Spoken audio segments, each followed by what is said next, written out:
Yes good evening. నేను Ashok, Andhra Pradesh municipal శాఖ మంత్రి నారాయణ గారు ప్రస్తుతం మనకి లైవ్లో అందుబాటులో ఉన్నారు. నారాయణ గారు నమస్తే అండి.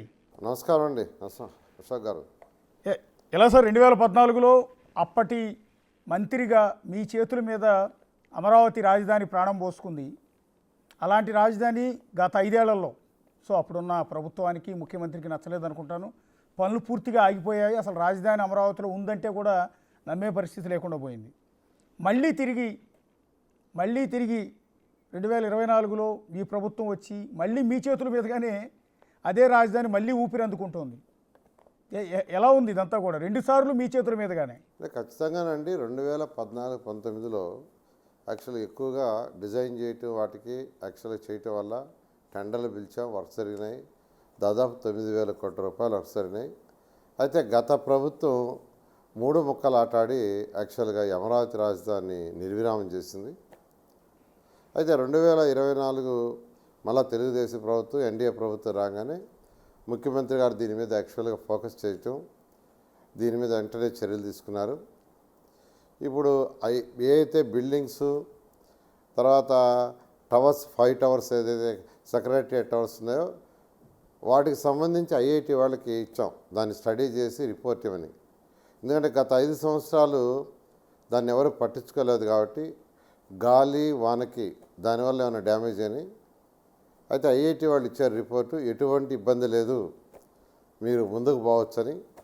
అందువల్ల అధికారులకు ఆదేశించాం, ఇమీడియట్గా దానికి సంబంధించిన టెండర్లు ఇవ్వమని. వాళ్ళ యొక్క పనిలో ఉండారు. ఒకసారి టెండర్ ప్రాసెస్ అంతా December 15కి అయిపోవచ్చు. December 1st, 15th అయిపోతే వర్క్స్ ఇమీడియట్గా టేకప్ చేయడం జరుగుతుంది.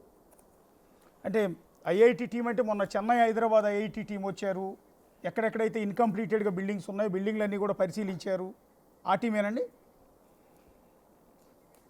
ఆ టీమేనండి. చెన్నై ఐఐటి అండ్ మన హైదరాబాద్ ఐఐటి వాళ్ళు అక్కడ స్టీల్ రాడ్స్ని కూడా యాక్చువల్గా కట్ చేసి తీసుకుపోయారు. అవి కూడా టెస్ట్ చేశారు.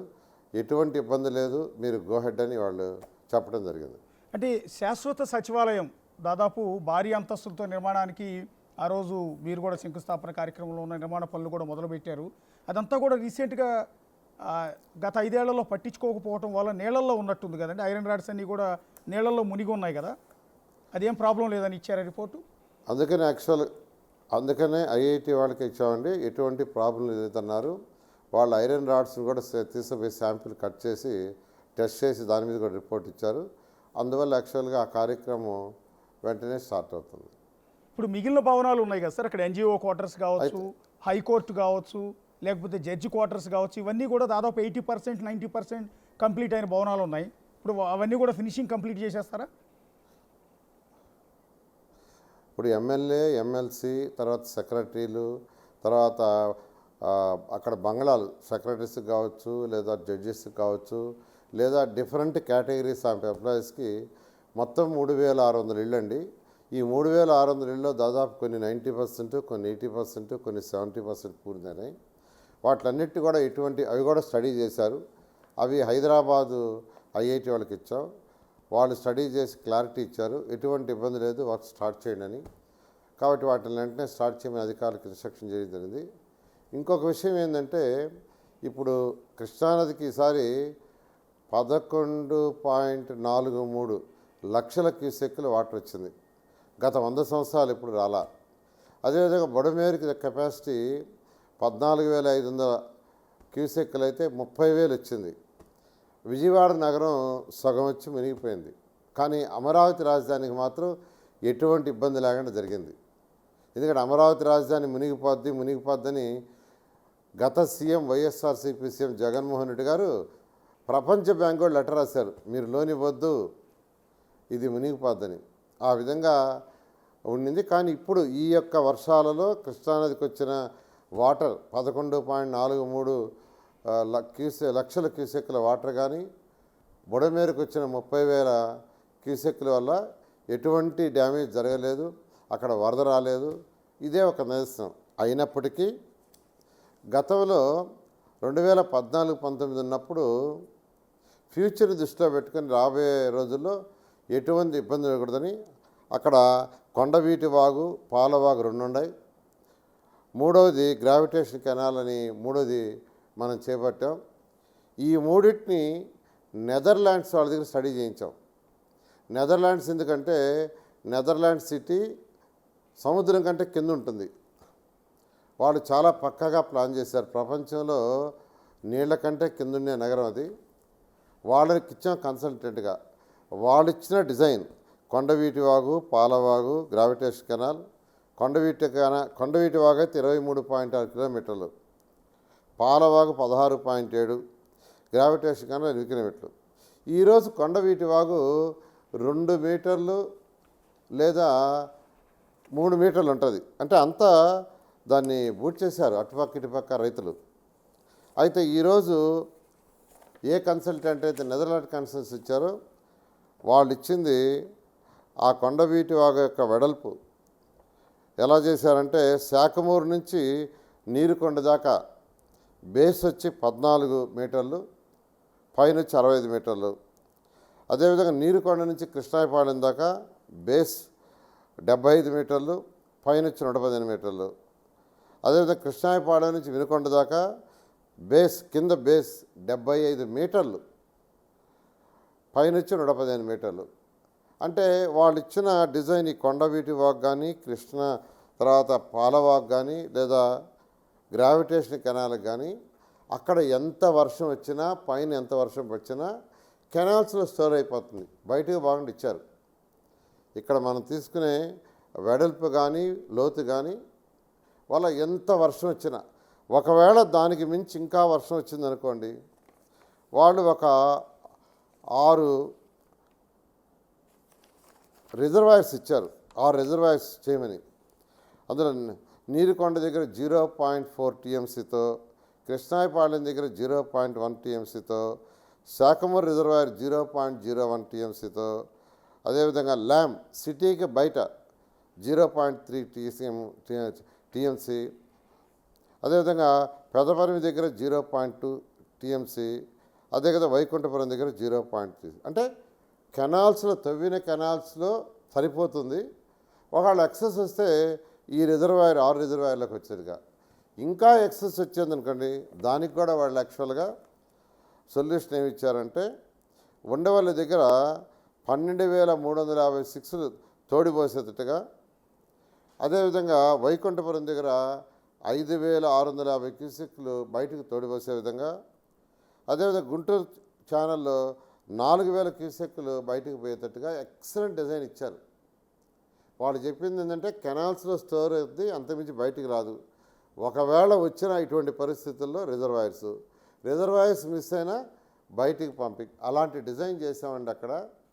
బట్ గత ప్రభుత్వ వైసీపీ అన్నెసరిగా దాన్ని రప్చర్ చేసి అమరావతి మునిగిపోద్దని రాజకీయంగా విష ప్రచారం చేయడం జరిగింది. సార్, ఇప్పుడు రాజధానికి సంబంధించి అధికారులకు ఇన్స్ట్రక్షన్ చెప్పండి. అంటే రాజధాని నిర్మాణ పనులు ఎప్పటిలోపు స్టార్ట్ అవ్వబోతున్నాయి సార్? అంటే ఇందాకన్నారు ఒక టెండర్లు త్వరలో పిలుస్తున్నామని. అంటే పాత డిజైన్ ఏదైతే ఉందో, మీరు గతంలో ఇంటర్నేషనల్ ఆర్కిటెక్చర్ను తీసుకొచ్చి డిజైన్ చేయించారు. సో అదే డిజైన్ ప్రకారం, అదే మాస్టర్ ప్లాన్ ప్రకారం రాజధాని నిర్మాణ పనులు స్టార్ట్ అవుతాయా, లేకపోతే ఏమైనా చేంజెస్ ఉంటాయా?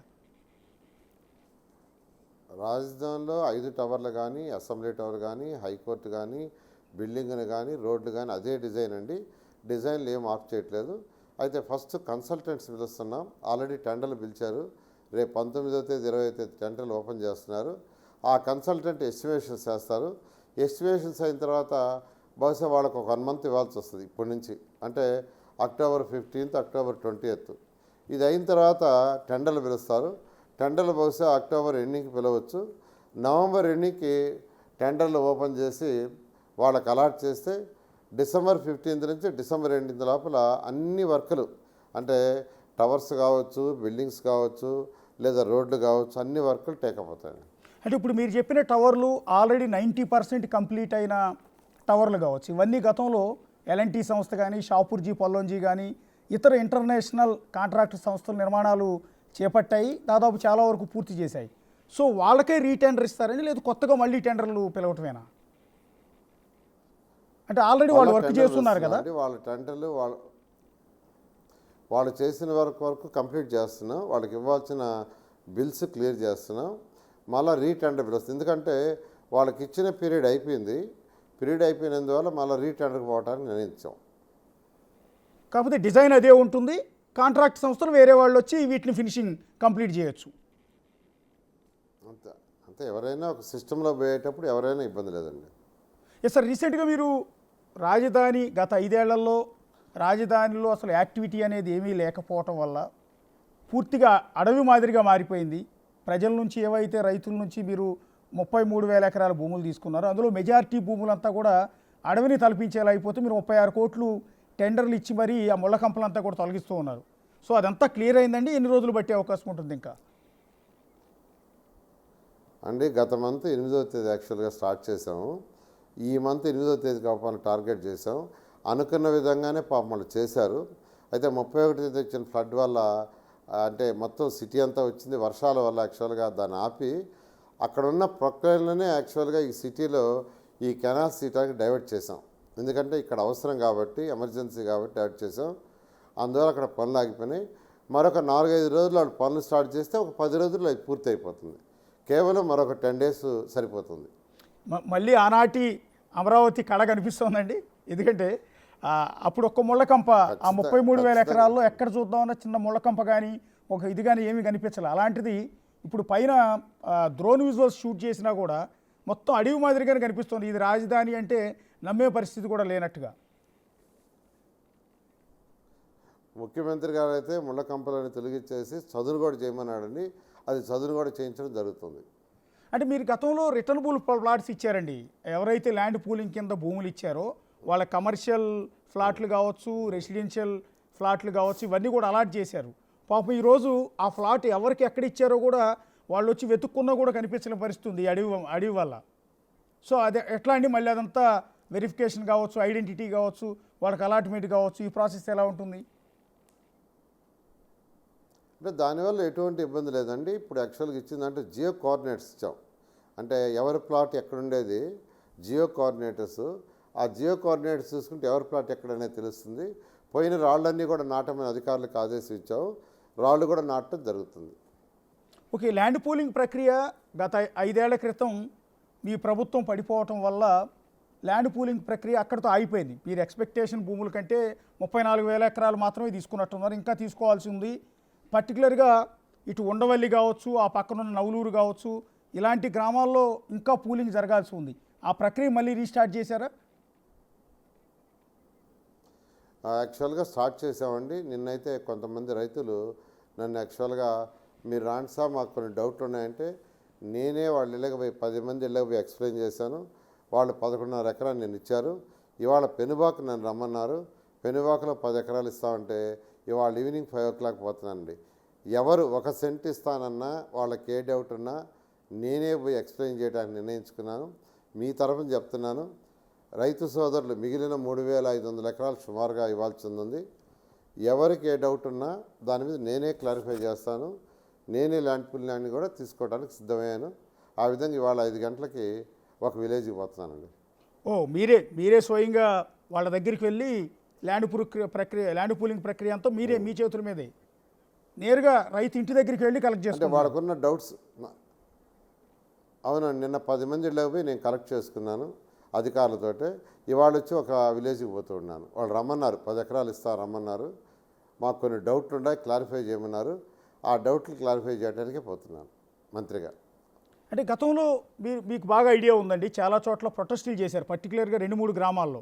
ఏదైతే ఉండవల్లి కావచ్చు, పెనుమాక, ఆ పక్కనున్న నవలూరు, ఇట్లాంటి 3-4 గ్రామాల వాళ్ళు మాత్రం మేము భూములు ఇచ్చేది లేదు, మేము రాజధానికి ఇచ్చేది లేదు, మా భూముల రేట్లు ఆల్రెడీ చాలా ఎక్కువగానే ఉన్నాయి, ఇక్కడ రియల్ ఎస్టేట్ కూడా బాగుంది కాబట్టి ఇవ్వమని వాళ్ళందరూ ధర్నాలు కూడా చేశారు. ఇప్పుడు వాళ్ళందరూ ఆలోచనలో మార్పు వచ్చిందా? గత 5 ఏళ్లలో వాళ్ళ భూముల రేట్లు పెరగకపోగా ఇంకా పడిపోయిన పరిస్థితి ఉంది కదా?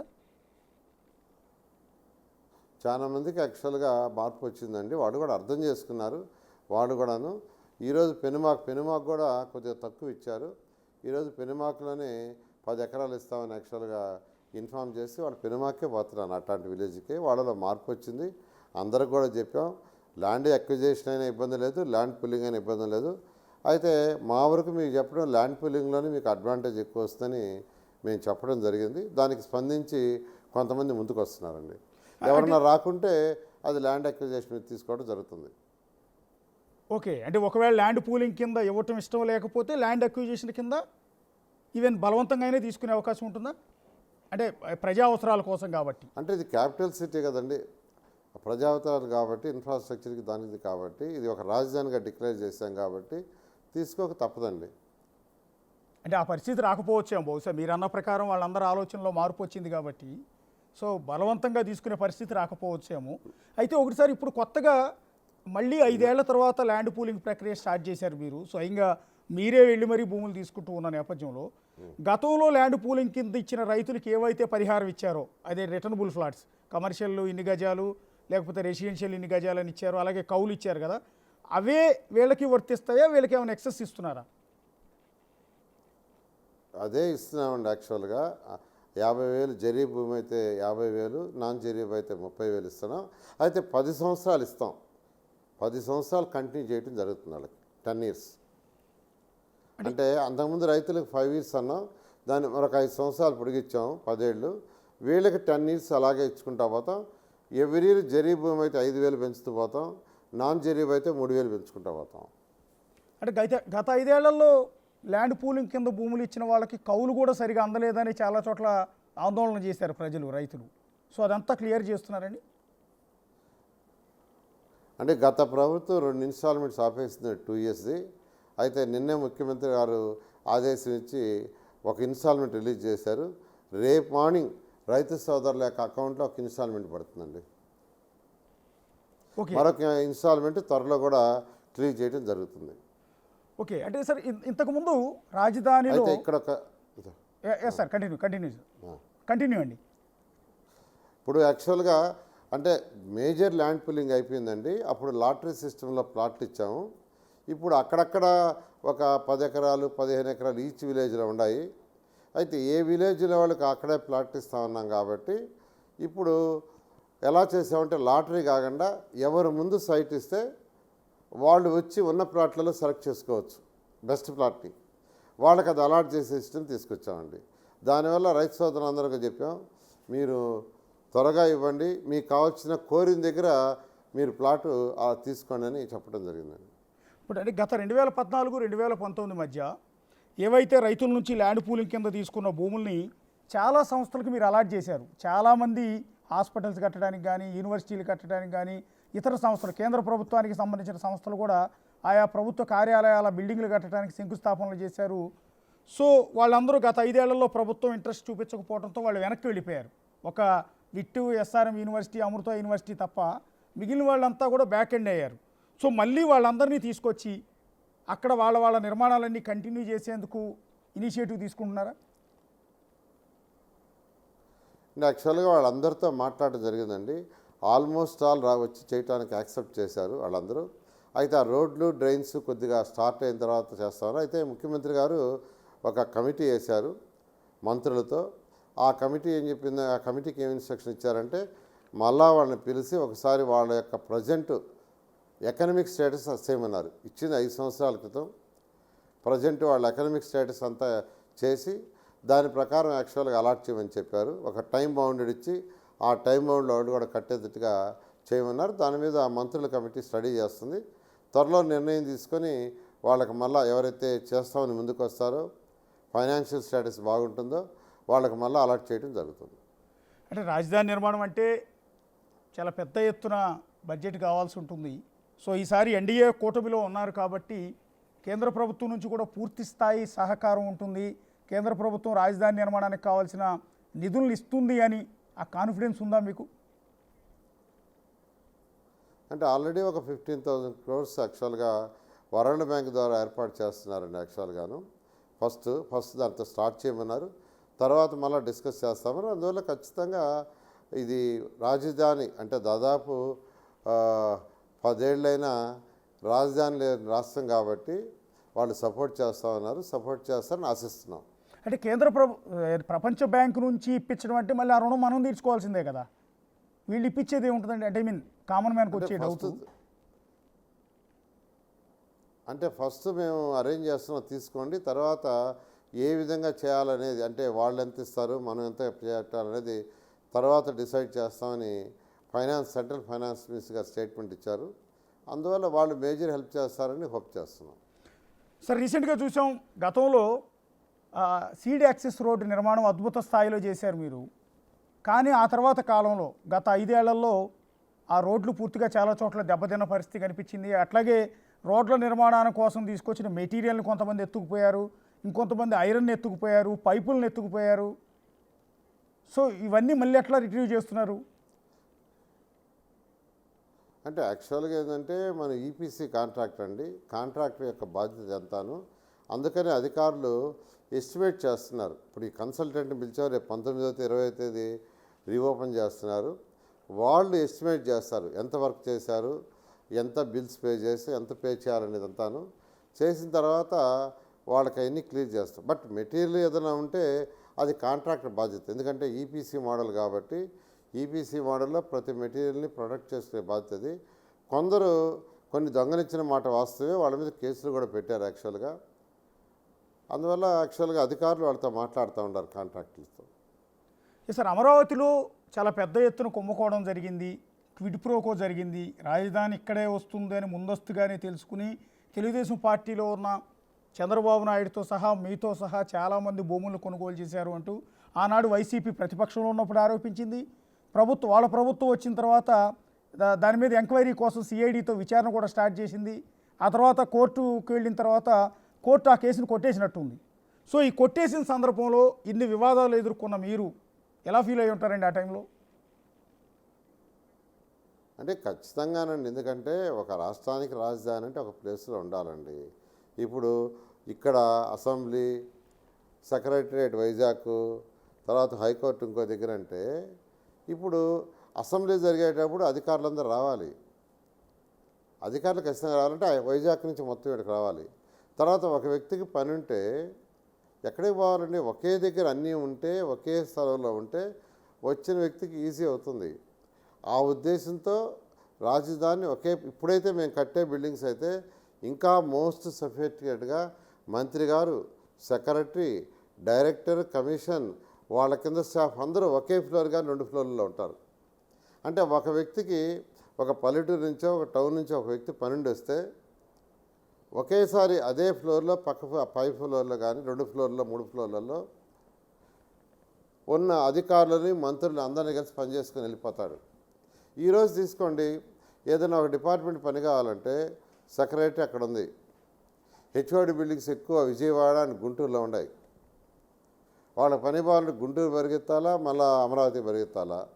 అలా కాకుండా ఈ డిజైన్ ముఖ్యమంత్రి గారు చాలా క్లియర్గా చెప్పారు. ఎవరి పనుండి వచ్చినా అందరూ ఒకే దగ్గర ఉండాలా, ఫైల్ మూమెంట్ని వెంటనే చేయించుకోవాలా, పని పూర్తి చేసుకునే విధంగా డిజైన్ చేసామండి. ఇది ప్రపంచంలో టాప్ 5లో ఒక రాజధాని అవుతుంది. ఎస్ సార్, మిమ్మల్ని పర్సనల్గా ఒక ప్రశ్న అడుగుతూ ఉన్నాండి. గతంలో 2014, 2019లో మంత్రిగా చేసినందుకు మీ మీద వైఎస్ఆర్ కాంగ్రెస్ పార్టీ ప్రతీకార దాడులు లేకపోతే ఒక రివెంజ్ పాలిటిక్స్ చేసిందా అనుకుంటున్నారా? ఖచ్చితంగానండి. కోర్టులో కేసులు ఉన్నాయి కాబట్టి నేను మాట్లాడకూడదని మాట్లాడలేను. ఒక రాజకీయ కక్షతో చంద్రబాబు నాయుడికి దూరం అయిపోవాలనే ఉద్దేశంతో చేశారు. కానీ నేను దూరం కాలేదు. ఎందుకంటే ఒకసారి స్టిక్ ఆన్ అయితే ఊరికి నేను మాట మార్చేవాడిని కాదు, పార్టీలు మార్చేవాడిని కాదు, మార్చాల్సిన అవసరం కూడా లేదు. అందుకే నాకు ఎన్ని ఇబ్బందులు చేసినా నేను స్టిక్ ఆన్ అయి ఉండటం జరిగింది. ఉంటాను కూడా, ఫ్యూచర్లో కూడా ఎలాగైనా స్టిక్ ఆన్ అయి తెలుగుదేశం పార్టీతోనే ఉంటాను. అంటే అత్యధికంగా సఫర్ అయింది బహుశా గత 5 ఏళ్లలో మీరు. ఎందుకు అంటే ఒక లెక్కల మాస్టర్గా కొన్ని లక్షల మందికి పాఠాలు చెప్పి ఎంతోమందిని ఈరోజు ఇంజనీర్ల కింద, డాక్టర్ల కింద తీర్చిదిద్దిన నారాయణని అరెస్ట్ చేసి హైదరాబాద్ నుంచి అక్కడెక్కడో మదనపల్లిలో ఉన్న కోర్టు వరకు తీసుకెళ్లారు బై రోడ్డు. ఆ రోజు న్యూస్ మేము కూడా కవర్ చేశాం కాబట్టి మాకు పూర్తి స్థాయి అవగాహన ఉంది. ఆ రోజు బాధపడ్డారా? అంటే పాలిటిక్స్కి వచ్చిన తర్వాత తప్పదండి. ఎందుకంటే ఎదుటి వ్యక్తి కక్ష సాధింపులో ఉండేటప్పుడు ఖచ్చితంగా ఫేస్ చేయక తప్పదు. అయితే నేనేమీ భయపడలేదు, ఫీల్ కాలేదు. ఎందుకంటే అతను అరెస్ట్ చేస్తాడు. ఎందుకంటే ఒకసారి కాదు, ఎన్నోసార్లు ప్రయత్నించాడు అరెస్ట్ చేయాలని. అయితే కోర్టులు, న్యాయస్థానాలు ఉన్నాయి. న్యాయస్థానం మీద నమ్మకం బట్టి దాదాపు 7 స్టేలు తెచ్చుకున్నాం. అయితే ఒకసారి అరెస్ట్ చేశారు. అయితే అక్కడ కూడా న్యాయస్థానంలో నాకు న్యాయం జరిగింది. ఈ విధంగా బయటపడటం జరిగింది. అయితే ఇన్నిసార్లు అండి బేసిక్గా ఇన్నిసార్లు మిమ్మల్ని ఇబ్బంది పెట్టినా, మీ కాలేజీల మీద దాడులు చేసినా, ఇంకోటి చేసినా, మిగిలిన పొలిటికల్ లీడర్లు అందరూ కూడా అప్పుడు ముఖ్యమంత్రి జగన్ కావచ్చు, ఆ ప్రభుత్వాన్ని కావచ్చు, తీవ్రమైన స్థాయిలో విమర్శలు చేశారు. కానీ నారాయణ గారి నోటి వెంబట ఒక్క మాట అభ్యంతరకరంగా విమర్శలు కానీ, తిట్టడం కానీ, ఫక్తు పొలిటికల్ లీడర్లాగా బిహేవ్ చేయటం కానీ కనిపించలేదు. ఎందుకింత స్థితప్రజ్ఞత అని అడిగితే,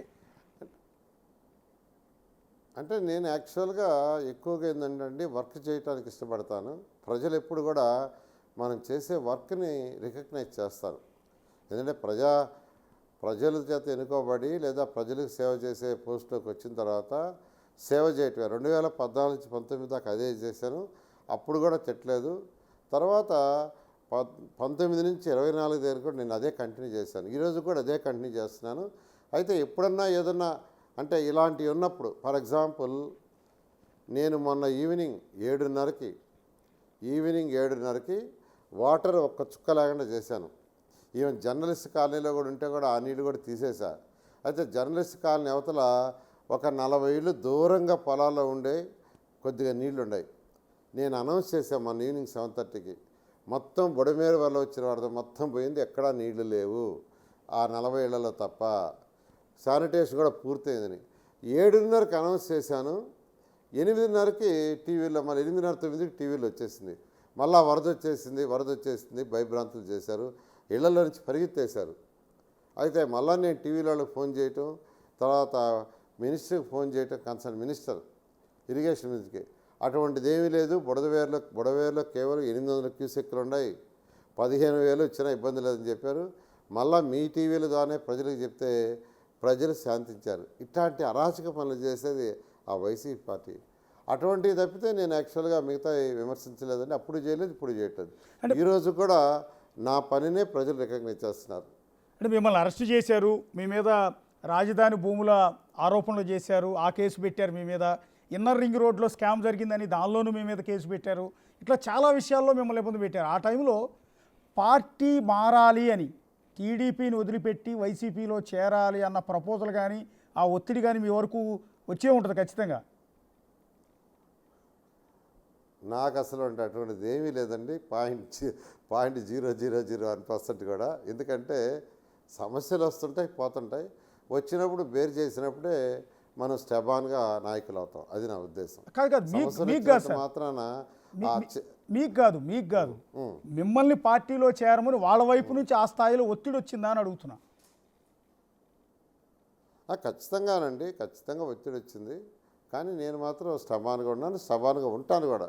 నాకు అవసరం కూడా లేదు. ఉంటే ఈ పార్టీలో ఉంటాను, లేదంటే రాజకీయాల నుంచి దూరంగా ఉంటాను.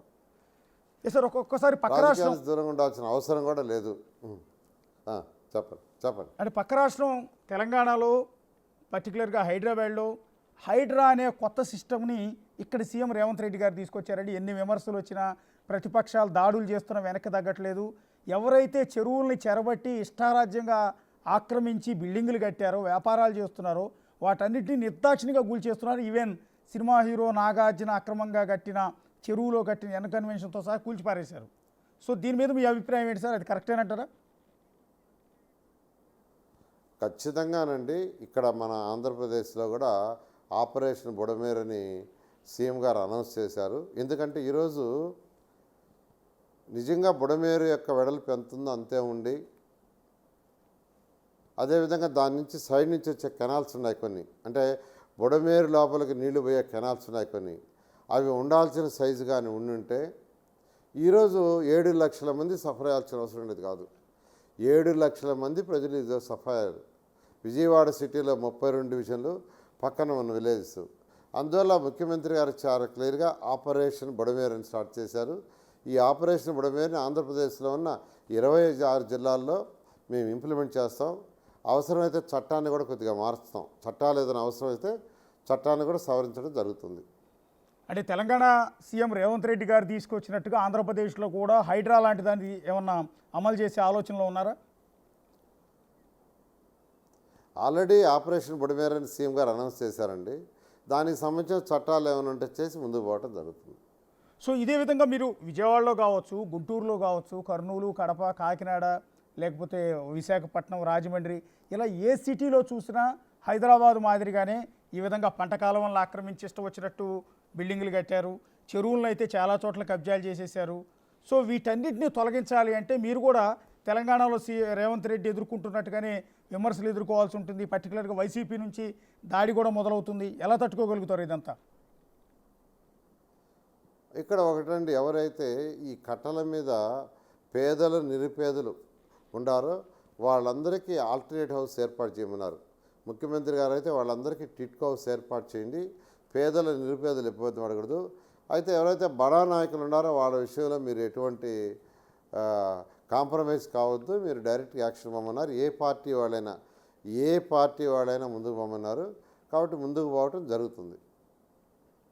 సో ఇదే సిస్టమ్ అక్కడ ఇంప్లిమెంట్ చేస్తున్నారు. ఆపరేషన్ బుడమేరే ఇక్కడ హైడ్రా లాంటిది. అంతేనండి.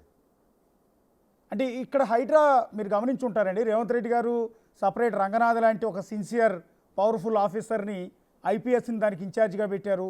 స్పెషల్ టీముని పెట్టారు. స్పెషల్గా ఫండింగ్ అలకేట్ చేశారు.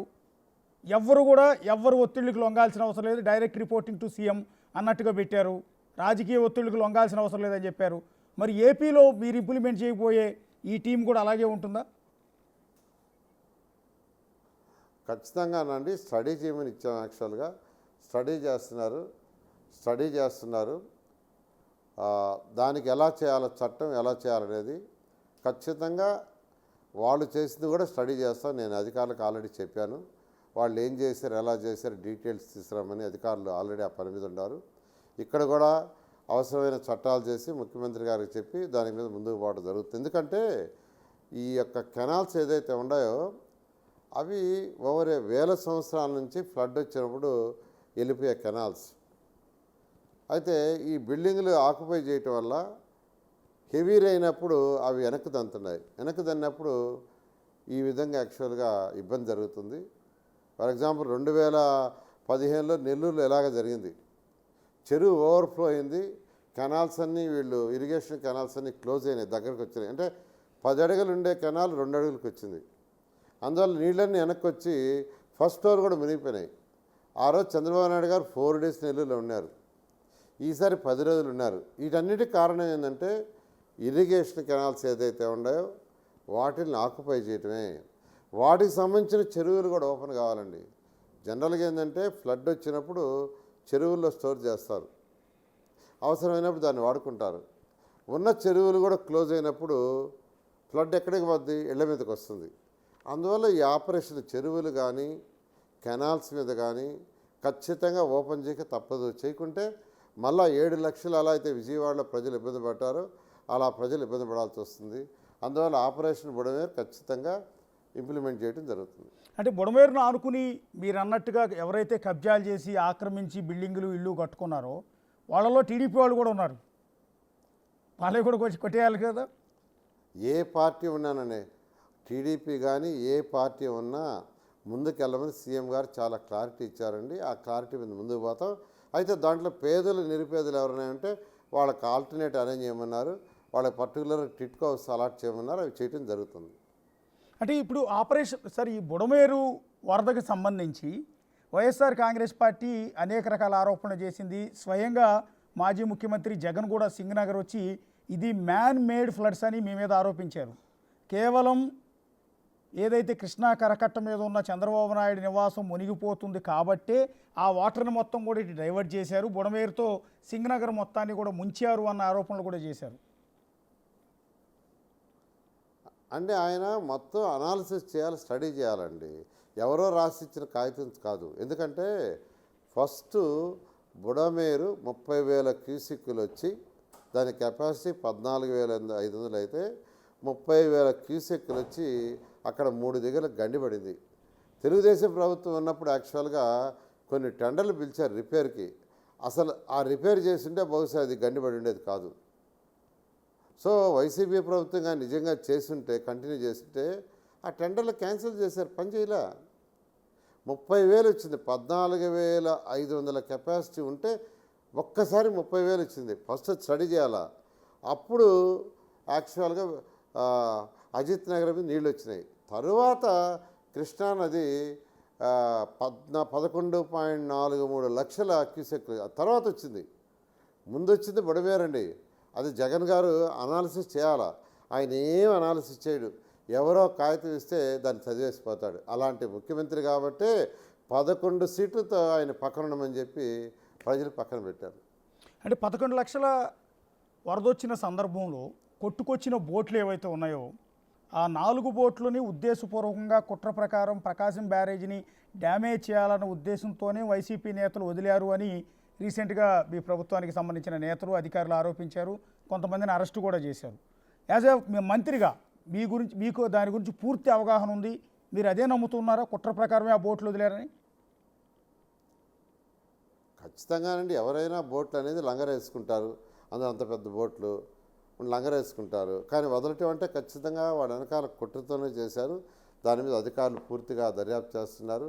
ఇంకా ఎవరైనా ఉంటే వాళ్ళందరి మీద కూడా చర్య తీసుకోవడం జరుగుతుంది. సార్, మున్సిపల్ టౌన్ ప్లానింగ్ మీద అనేక రకాల అవినీతి ఆరోపణలు ఉన్నాయి. ఎన్నో ఏళ్ల నుంచి ఉన్నాయి, ఇప్పుడు కొత్తగా వచ్చిందేం కాదు. దాన్ని మంత్రి నారాయణ గారు ఏ విధంగా ప్రక్షాళన చేయబోతూ ఉన్నారు? అంటే గత ప్రభుత్వంలో, వైసీపీ ప్రభుత్వంలో అసలు పరిపాలన లేదు, వదిలేశారు. అంటే ప్రభుత్వం అంటే అక్కడ పార్లమెంట్ ఉంటుంది, ఇక్కడ వచ్చి రాష్ట్ర ప్రభుత్వం అంటే అసెంబ్లీ ఉంటుంది. అసెంబ్లీలో ప్రజల చేత ఎన్నుకోబడిన ప్రజాప్రతినిధులు, అది రూలింగ్ పార్టీ కానీ ఆపోజిషన్ పార్టీ కానీ డిస్కస్ చేసి చట్టాలు చేస్తారు. ఆ చట్టాలని ఇంప్లిమెంట్ చేసేది అధికారులు, దాన్ని సూపర్విజన్ చేసుకునేది ప్రజాప్రతినిధులు. కానీ అసలు అధికారుల పాత్ర లేకుండా ఎక్కడికక్కడ ఎమ్మెల్యేలు వాళ్ళే డిక్టేట్ చేశారు. ఎవరైనా లేఅవుట్ పెట్టుకుంటే ఆ ఎమ్మెల్యే చెప్పిందాక, వైసీపీ ఎమ్మెల్యే చెప్పిందాక ఆ లేఅవుట్ అంతే. ఎవరైనా బిల్డింగ్ అప్రూవల్ పెట్టుకుంటే అసలు వైసీపీ ఎమ్మెల్యే చేసే అప్రూవల్ ఇవ్వకూడదు. అది ఏంటి అసలు పరిపాలన అనేది అరాచక పరిపాలన అయిపోయింది, ప్రజాస్వామ్యం నుంచి పోయింది. అందుకనే దాన్ని రిఫార్మ్ చేయడానికి ఈరోజు 15 రాష్ట్రాలకి మా అధికారులను పంపించాను, టౌన్ ప్లానింగ్ వాళ్ళని. అక్కడ చేస్తున్న చట్టాలని తీసుకురమ్మన్నా, స్టడీ చేసుకురమ్మన్నాను. ఆ యొక్క రూల్స్ అండ్ రెగ్యులేషన్స్ సులభతరం చేస్తున్నాం, రిజిడ్ కాకుండా సులభతరం చేసి, బట్ ఇంప్లిమెంటేషన్లో స్ట్రిక్ట్గా చేసేటట్టుగా టోటల్ ఆన్లైన్. ఈరోజు ఒకరు బిల్డింగ్ కానీ లేఅవుట్ కానీ అప్రూవల్ కావాలంటే వాళ్ళు రెవెన్యూ డిపార్ట్మెంట్కి పోవాలి, ఆర్డీఓని కలవాలి, నాలా దానికోసంగా.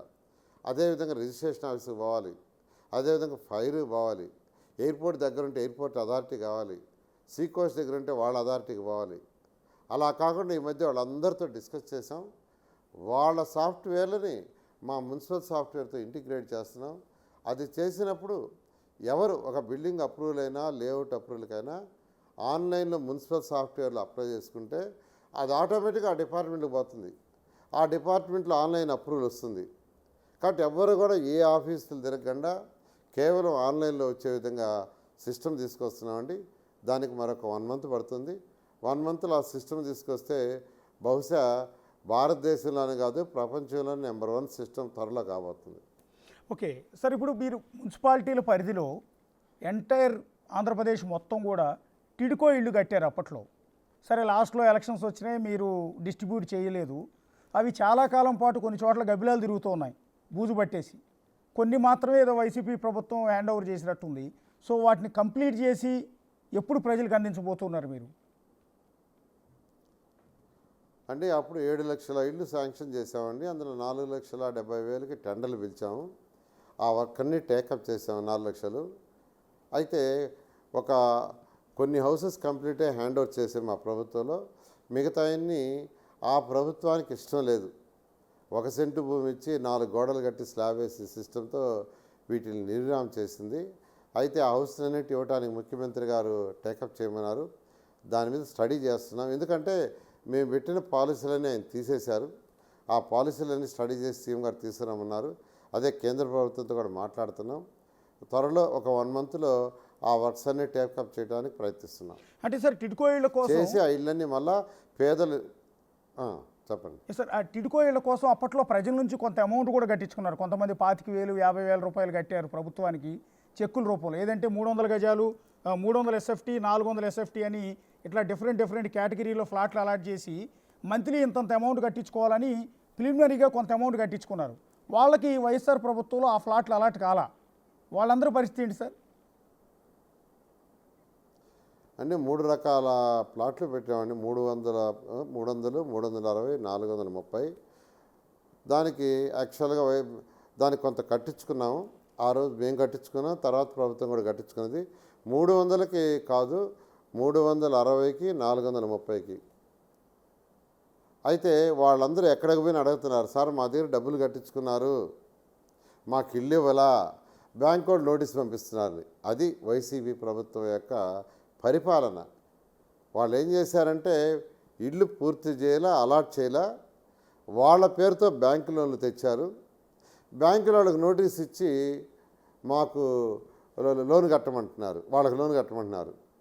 ఎక్కడికి పోయినా అదే ఉందండి.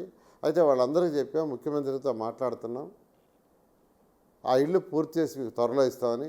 అయితే వాళ్ళు ఏమడుగుతున్నారంటే మాకు ఇల్లు దొరికిలేదు కదా సార్, ఇన్స్టాల్మెంట్ కట్టమన్నారు, కనీసం దీన్ని కొంత పీరియడ్ మానిటరింగ్ మనం ఒక 6 నెలలు ఇవ్వమంటే అది ముఖ్యమంత్రి గారితో మాట్లాడుతున్నాం. ముఖ్యమంత్రి గారు బ్యాంకర్స్తో మాట్లాడి వాళ్ళకి ఎటువంటి ఇబ్బంది లేకుండా టిట్కో ఇళ్ళకి ఎవరైతే అప్పుడు అప్లై చేసుకున్నారో వాళ్ళు ఎవరికి ఇబ్బంది లేకుండా చేయడం జరుగుతుంది. అంటే జగనన్న కాలనీల పరిస్థితి ఏంటి సార్? మరి జగనన్న కాలనీల కింద మీరు అన్నట్టు సెంటున్నర భూములు జగన్మోహన్ రెడ్డి ఇచ్చారు. ఇచ్చిన వాటిలో కొంతమంది పాపం పేద ప్రజలు ప్రభుత్వం మీద కొంత డబ్బులు ఇస్తుంది, 1,80,000 ఇస్తుంది అదే సెంట్రల్ గవర్నమెంట్ సపోర్ట్తో అని, ఆ డబ్బులకి తోడు అప్పులు చేసి 10 లక్షలు 15 లక్షలు పెట్టి మరి కొంతమంది ఇల్లు కట్టుకున్నారు.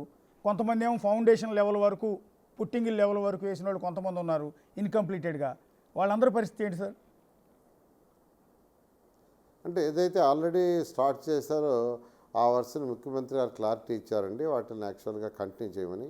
ఆల్రెడీ వర్క్ జరిగి ఉండే కంటిన్యూ చేయడం జరుగుతుంది. మా ప్రభుత్వం గడిచి పెట్టుకొని చేసే ప్రభుత్వం కాదు. వైసీపీ లాగా మేము ఏదైతే అమరావతి క్యాపిటల్ సిటీ మొదలు పెడితే వద్దన్నాడు, దాన్ని పక్కన పెట్టేశాడు. టిట్కో ఇళ్ళు చక్కటి హౌసు, పేదలు నిరుపేదలకు మంచి హౌసెస్, హై క్వాలిటీ హౌసెస్ కడితే దాన్ని పక్కన పెట్టేశాడు. అలాంటి ప్రభుత్వం మాది కాదు, ప్రజల సంక్షేమం ఆ ప్రభుత్వం. అందుకని ముఖ్యమంత్రి గారు క్లారిటీ ఇచ్చారు. ఆల్రెడీ ఏదైతే టేకప్ చేస్తున్నారో వాటన్నిటి కంప్లీట్ చేయమని, అవన్నీ కంప్లీట్ చేయడం జరుగుతుంది. అంటే జగనన్న కాలనీ పేరు మార్చే ఆలోచన ఏమైనా ఉందా? అది ఎక్కడ క్యాబినెట్లో డెసిషన్ తీసుకోవడం జరుగుతుంది. అంటే ఉందండి ఆలోచన అట్లా? అంటే గత ప్రభుత్వం మార్చింది కదా చాలా పేర్లు. ఇంకా క్యాబినెట్లో డిస్కస్ చేయలేదండి. క్యాబినెట్లో డిస్కస్ చేసిన తర్వాత దాని డెసిషన్ తీసుకోవడం జరుగుతుంది. ఇప్పుడు ఆంధ్రప్రదేశ్లో ఇంకో కొత్త స్కామ్ గురించి ప్రధానంగా వినిపిస్తోంది. గత ప్రభుత్వ హయాంలో జరిగింది. టీడీఆర్ బాండ్స్ ఇష్యూల్లో అనేక అక్రమాలు జరిగాయి. కొంతమంది మంత్రులు, కొంతమంది ఎమ్మెల్యేల పాత్ర కూడా ఉంది అని, దాని మీద ఎంక్వైరీ చేస్తున్నారా? ఖచ్చితంగానండి. యాక్చువల్గా డిపార్ట్మెంటల్ ఎంక్వైరీ అయింది, ఏసీబీ ఎంక్వైరీ అయింది. వాళ్ళు ఇచ్చిన రిపోర్ట్లో, ఇద్దరు ఇచ్చిన రిపోర్ట్లో ఒకటే ఇచ్చారు. చాలా స్కామ్ జరిగింది. అలాంటి స్కామ్ అంటే ఒక వ్యక్తి ల్యాండ్ అక్విజిషన్కి ఇస్తుంటే అతను ఉండేది దగ్గర స్క్వేర్ యార్డ్ 5,000 అయితే అతను ఎక్కడో అడ్రస్ 50,000 రూపాయలు స్క్వేర్ యార్డ్ ఉండే 50,000 స్క్వేర్ యార్డ్ ఉండే ఇంటి అడ్రస్ ఇచ్చేసి దాని వాల్యూని 10 రెట్లు పెంచుకొని 20 రెట్లు పెంచుకొని బాండ్స్ తీసుకున్నారు. అయితే దాని మీద కమిటీలో ఒక రిపోర్ట్ ఏమి ఇచ్చినాయంటే, అంటే కోర్టు పోయారు. కోర్టు ఒక కమిటీ వేసి నిర్ణయం తీసుకోమంటే కమిటీ వేసాము. ఆ కమిటీ ఇచ్చిన రిపోర్ట్ ఏంటంటే ఒరిజినల్ వాల్యూ ఎంతో, అంటే ఎక్కడైతే ల్యాండ్ అక్విజిషన్ ఇచ్చారో దాని ప్రకారం వాల్యూ ఎంత ఉందో దాని ప్రకారం కట్టి వాళ్ళకి బాండ్స్ని క్లియర్ చేయమన్నారు. మేము బాండ్స్ హోల్డ్ చేస్తున్నాం మొన్నటిదాకా. అయితే అధికారులకు ఇన్స్ట్రక్షన్ ఇచ్చాం, బాండ్స్ని రిలీజ్ చేయండి, ఆ వాల్యూ ప్రకారం క్యాలిక్యులేట్ చేస్తని, ఆ విధంగా ముందుకు పోవడం జరుగుతుంది. సార్, ఇసుక సంబంధించి మీ ప్రభుత్వం రాగానే చాలామంది, కొన్ని కోట్ల మంది ప్రజలు చాలా ఆశగా ఎదురు చూశారు. సో గత ప్రభుత్వ హయాంలో ఇసుకను కొనుక్కోలేక నానా ఇబ్బందులు పడిన ప్రజలు కూడా మీరు వస్తే ఉచిత ఇసుక ఇస్తారు అని. సో ఉచిత ఇసుక విధానం అనేది ఇప్పటి వరకు పూర్తి స్థాయిలో ఇంప్లిమెంట్ చేయలేకపోతున్నారు తెలుగుదేశం పార్టీ ప్రభుత్వం అని కొంత విమర్శలు ఉన్నాయి. నిజమేనా? అంటే యాక్చువల్గా దీనికి ఏంటంటే కారణం ఏంటంటే ఎన్విరాన్మెంట్ దీని ప్రకారం ఎన్జీటీ ప్రకారం అక్టోబర్ 15 దాకా నదుల్లో ఉండే ఇసుకను లోటానికి లేదు. ఇది ఈ పీరియడ్ వాళ్ళు ఇచ్చారు అక్టోబర్ 15 దాకా. ఎందుకంటే ఈ రైనీ సీజన్లో అలా లోడితే దానివల్ల ఇబ్బందులు అవుతాయని అందువల్ల అక్టోబర్ 15 దాకా ఉన్న స్టాక్ని మనం ఇవ్వటం వల్ల కొంత ఇబ్బందులు జరుగుతున్నాయి. ముఖ్యమంత్రి గారు అయితే ప్రతిరోజు దీని మీద డిస్కస్ చేస్తున్నారు. బహుశా వచ్చే నెల 15వ తేదీకి ఈ సమస్య తీరుతుంది. వచ్చే నెల 15వ తేదీ నుంచి నదుల్లో ఇసుకని తీయొచ్చు కాబట్టి ఈ ప్రాబ్లం ఉండదండి. ఖచ్చితంగా ఏదైతే ప్రభుత్వం మాట ఇచ్చిందో, ముఖ్యమంత్రి మాట ఇచ్చారో దానికి 100కి 100 అక్టోబర్ 15వ తేదీ నుంచి ముందుకు పోవడం జరుగుతుంది. ఇంకోటి మందు బాబులు చాలా ఆశలు పెట్టుకున్నారు మీ ప్రభుత్వం మీద. తాగటానికి సరైన బ్రాండ్ మందు కూడా దొరకట్లేదు. ఎక్కడ గత ప్రభుత్వం ఆ ప్రభుత్వానికి సంబంధించిన ముఖ్యమైన నేతలకు సంబంధించిన డిస్టిలరీలో తయారైన ఆ లిక్కర్ తాగలేక నాలుగు కూడా పడిపోతుందని మందుబాబులు తెగ బాధపడిపోతున్నారు. సో ఆ కొత్త లిక్కర్ పాలసీని ఎప్పుడు తీసుకురాబోతున్నారు? అంటే గత ప్రభుత్వమే లిక్కర్ అమ్మింది.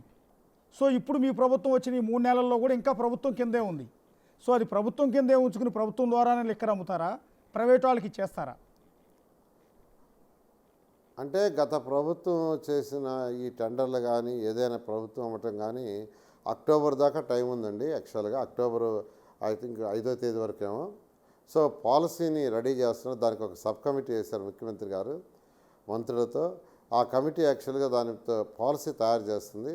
బహుశా అక్టోబర్ నెలలో ఆ పాలసీని అనౌన్స్ చేసి ఆ కొత్త పాలసీ ఏదైతే మాట ఇచ్చారో ముఖ్యమంత్రి దీని మీద, దాని ప్రకారం ముందుకు పోవడం జరుగుతుంది. అంటే కొత్త పాలసీ అంటే గవర్నమెంట్ కిందే ఉంటుందా? వైన్ షాపులన్నీ ప్రైవేట్ వాళ్ళకి ఇచ్చేస్తారా గతంలో మాదిరిగా టెండర్లు పిలిచి? అదే ఇప్పుడు వేసిన కమిటీ, ముఖ్యమంత్రులు అధికారులతో వేసిన కమిటీ స్టడీ చేస్తుందండి. ఆ కమిటీ రిపోర్ట్ రాగానే ముందుకు పోవడం జరుగుతుంది. చివరిగా ఒక ప్రశ్న సార్, ఎట్లా ఉంది పవన్ కళ్యాణ్ గారితో డిప్యూటీ సీఎం ఇచ్చారు జనసేన పార్టీకి? సో వాళ్ళు పూర్తి స్థాయి సాటిస్ఫాక్షన్తో మీకు పూర్తి స్థాయి సహకారాన్ని అందిస్తూ ఉన్నారా? ఎందుకంటే ఈ విధంగా కూటమి ప్రభుత్వం నడపడం అనేది ఒక ముళ్ళ మీద నడకలాంటిదే నిజం చెప్పాలంటే. అటు బీజేపీని ట్యాకిల్ చేయాలి, ఇటు జనసేన ట్యాకిల్ చేయాలి, మధ్యలో అసంతృప్తులు ఉంటారు, కింద కార్యకర్తల లెవెల్లో గొడవలు జరుగుతూ ఉంటాయి. వీళ్ళందరినీ బ్యాలెన్స్ చేసుకు రావటం అనేది చాలా కష్టసాధ్యమైన పని. ఎట్లా బ్యాలెన్స్ చేసుకుంటూ వెళ్తున్నారు? ఎటువంటి ఇబ్బంది లేదండి, ఎంతో కోఆర్డినేషన్తో. ఎందుకంటే ఎన్డీఏ ప్రభుత్వాన్ని ఒకసారి ప్రభుత్వం ఏర్పాటు చేసిన తర్వాత అందరితో కోఆర్డినేట్ చేసుకోవాలా. మా ముఖ్యమంత్రి గారు అందరితో కోఆర్డినేట్ చేస్తున్నారు. పవన్ కళ్యాణ్ గారు ఎంతో సంతృప్తిగా ఉన్నారు. పవన్ కళ్యాణ్ గారు ఈ మధ్య 4-5 సార్లు స్టేట్మెంట్ ఇచ్చాడు. చంద్రబాబు నాయుడు యొక్క అనుభవమే ఈరోజు ఈ రాష్ట్రానికి లోటు బడ్జెట్లో ఉన్న రాష్ట్రం, ఖజానా ఖాళీ అయిన రాష్ట్రాన్ని ముందు తీసుకుపోతానని ఇచ్చారు. అదేవిధంగా ఈ వరదలు కూడా ఇంత చాకచక్యంగా ట్యాకిల్ చేశారంటే ఆయన యొక్క అనుభవాన్ని స్టేట్మెంట్ ఇచ్చారు. ఈ విధంగా ఇటు పవన్ కళ్యాణ్ గారు కానీ మా ముఖ్యమంత్రి గారు కానీ ఎంతో కోఆర్డినేషన్తో ముందుకు పోతారు. ఎటువంటి ఇబ్బంది ఉండదు. అంటే మీకును వాళ్ళకి మధ్య చిచ్చు పెట్టే ప్రయత్నం కాదు, కానీ జస్ట్ చాలామందికి వస్తున్న డౌట్ అడుగుతున్నానండి. ఈ మధ్య పవన్ కళ్యాణ్ గారు కాస్త హర్ట్ అయినట్టున్నాడు కదా. విజయవాడ అంత వరదలు వచ్చినా కూడా ఆయన హైదరాబాద్లోనే ఉన్నారు తప్ప అక్కడికి వచ్చి మీతో పాటు ఎక్కడైనా తిరగటం కానీ సహాయక చర్యలో పాల్గొనటం కానీ ఏదీ లేదు కదా. ఆయన స్టేట్మెంట్ ఇచ్చాడండి, అంటే హెల్త్ ఫీవర్ అయిపోయాడు, ఫీవర్ వల్ల రాలేకపోతున్నానని. తర్వాత ఫీవర్ తగ్గిన తర్వాత వచ్చి కూడా పార్టిసిపేట్ చేయడం జరిగింది. ఇంకొకటి ఏదో నిన్నగాక మొన్న కూడా హర్ట్ అయినట్టున్నాడు కదండి. ఆయన విజయవాడలో ఇరిగేషన్ ఆఫీస్ ఇచ్చారు క్యాంప్ ఆఫీస్ కింద.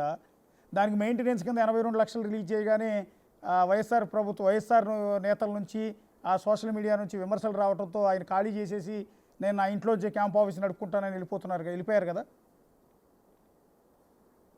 అటువంటిది ఏం లేదండి. యాక్చువల్గా ఆయన ఇల్లు కట్టుకున్నాడు అక్కడ. యాక్చువల్గా ఇల్లు దాదాపు మెజారిటీ పూర్తయింది. దానివల్ల యాక్చువల్ అక్కడికి పోతున్నాను, దీన్ని హ్యాండ్ ఓవర్ చేయడం జరిగింది. అంతే తప్ప హర్ట్ అవ్వలేదంటారా? అది మీ వల్ల కాదు, వైసీపీ వల్ల. అసలు ఇద్దరు మాట్లాడుతున్నారు అంటే వైసీపీ వాళ్ళు మాట్లాడతారులేండి, వాళ్ళు ఏదంటే మాట్లాడతారు. వాళ్ళు చేసే కామెంట్స్కి అర్థం ఉండదు. వాళ్ళు ఏం చేస్తారో వాళ్ళకి తెలియదు. అందువల్ల అసలు వాళ్ళు చెప్పే వాటిలో అసలు పట్టించుకోవాల్సిన అవసరం లేదు. చివరిగా ఒక ప్రశ్న సార్, చాలా బిజీగా ఉన్నారు మీరు కూడా, ఒకే ఒక్క ప్రశ్న అడుగుతున్నాను. గత 5 ఏళ్లలో ఆంధ్రప్రదేశ్లో రియల్ ఎస్టేట్ అనేది పూర్తిగా చచ్చిపోయింది. చాలామంది రియల్టర్లు ఆత్మహత్యలు చేసుకునే పరిస్థితి ఉంది. భూముల విలువలు రేట్లు పెరిగే పరిస్థితి లేదు. విజయవాడ గుంటూరు మధ్య కట్టిన కొన్ని వేలాది ఫ్లాట్లు ఈ రోజుకి ఖాళీగానే ఉన్నాయి. సో మీ ప్రభుత్వం వచ్చిన తర్వాత రియల్ ఎస్టేట్ పెరగడానికి ఎంకరేజ్మెంట్ ఏ విధంగా ఉంటుంది? మళ్ళీ రియల్ ఎస్టేట్ ఆంధ్రప్రదేశ్లో బతికి బట్టగడుతుందని ఆశ ఉందా? ఖచ్చితంగానండి. ఎప్పుడైనా కానీ ఏ రాష్ట్రం డెవలప్ కావాలన్నా రియల్ ఎస్టేట్ చాలా ఇంపార్టెంట్. ఎందుకంటే రియల్ ఎస్టేట్ ఉండాలా అంటే డెవలప్మెంట్ యాక్ట్ ఆ రాష్ట్రంలో ఉందంటే రియల్ ఎస్టేట్ ఉండాలి. ఇప్పుడు రియల్ ఎస్టేట్ బాగా డెవలప్ అయితే ఆ రాష్ట్రానికి ఇన్కమ్ పెరుగుతుంది. ఒక రిజిస్ట్రేషన్ జరిగినా డబ్బులు వస్తాయి, వాళ్ళు బిల్డింగ్లు కట్టినా డబ్బులు వస్తాయి, లేదు ట్యాక్సుల రూపంలో వస్తాయి. తర్వాత వాళ్ళ ఇన్కమ్ పెరిగితే వాళ్ళ ఖర్చు పెరుగుతుంది.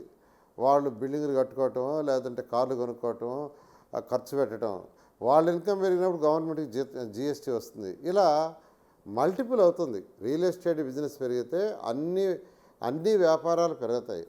అందువల్ల మా ముఖ్యమంత్రి గారు ఎక్కువగా ఎంకరేజ్ చేస్తున్నారండి. ఖచ్చితంగా త్వరలో ఆంధ్రప్రదేశ్లో రియల్ ఎస్టేట్ డెవలప్ అవుతుంది. మీకు అందరికీ తెలుసు, హైదరాబాద్ నగరంలో వాళ్ళకి ఇన్కమ్ పెరిగిందంటే వాళ్ళ రియల్ ఎస్టేట్ పెరిగింది. కాబట్టి రియల్ ఎస్టేట్కి అత్యధిక ప్రాధాన్యత ఈ రాష్ట్రం ఇస్తుంది. అందుకని ఈ యొక్క లేఅవుట్ కానీ లేదా బిల్డింగ్ల అప్రూవల్ కానీ సులభతరం చేస్తున్నాం. 15 రాష్ట్రాలకి అధికారులు పంపించాను బ్యాచెస్గా. ఎందుకంటే రూల్స్ సులభరం చేసి స్ట్రిక్ట్గా ఉంచుతాం. అటువంటప్పుడు రియల్ ఎస్టేట్ కూడా డెవలప్ అవుతుందనే ఉద్దేశంతో ఈ ప్రభుత్వం ముందుకు పోతుంది. అంటే చాలామంది రియల్టర్లు అక్కడ పెట్టుబడులు పెట్టి పర్టికులర్గా అమరావతి రాజధాని వచ్చిందన్న ఉద్దేశంతో అప్పులు చేసి లోన్లు తీసుకుని అపార్ట్మెంట్లు కట్టారు, వెంచర్లు వేశారు. వాళ్ళందరూ పాపం ఆ తర్వాత గవర్నమెంట్ ఎప్పుడైతే మారిపోయిందో బిజినెస్ లేక మొత్తం తిరిగి హైదరాబాద్కి వచ్చేసారండి. అప్పులు పాలైపోయారు. చాలామంది కొనుక్కున్న కస్టమర్లకి ఫ్లాట్లు కూడా కంప్లీట్ చేసి హ్యాండ్ ఓవర్ చేయలేని పరిస్థితి ఉంది. సో ఆ బిల్డర్లందరితో ఏమైనా ఒక సమావేశం ఏర్పాటు చేసి వాళ్ళ సమస్యలు తేల్చుకునే ఆలోచన ఏమైనా ఉందా? ఖచ్చితంగానండి. ప్రభుత్వం వచ్చి 3 నెలలే. ఎందుకంటే గవర్నమెంట్ అంతా సెట్ కావడానికి, అధికారులు సెట్ కావడానికి టైం అయింది. ఇంతలేక 15 రోజుల్లో ఈ యొక్క ఫ్లడ్ వచ్చి యాక్చువల్ దాని మీద డైవర్ట్ అయింది. ఖచ్చితంగా నేను ఆల్రెడీ బిల్డర్స్ కొందరితో అయితే 2 దఫాలు మాట్లాడానండి. ఆల్రెడీ మాట్లాడాను, ఇంకా కూడా బిల్డర్స్తో మాట్లాడతాను చెప్పాను. వాళ్ళతో ఈ యొక్క కమిటీ రిపోర్ట్లు వచ్చిన తర్వాత మిమ్మల్ని పిలుస్తాను. మీరు కూడా చెప్పండి, మీరిచ్చే సూచనలు కూడా తీసుకొని యాక్చువల్గా అవసరమైతే చట్టాలు చేస్తామని ఖచ్చితంగా వాళ్ళ ఎంకరేజ్కి ఖచ్చితంగా బిల్డర్స్ని పిలిచి మళ్ళా కూడా మాట్లాడి ముందుకు పోవడం జరుగుతుంది.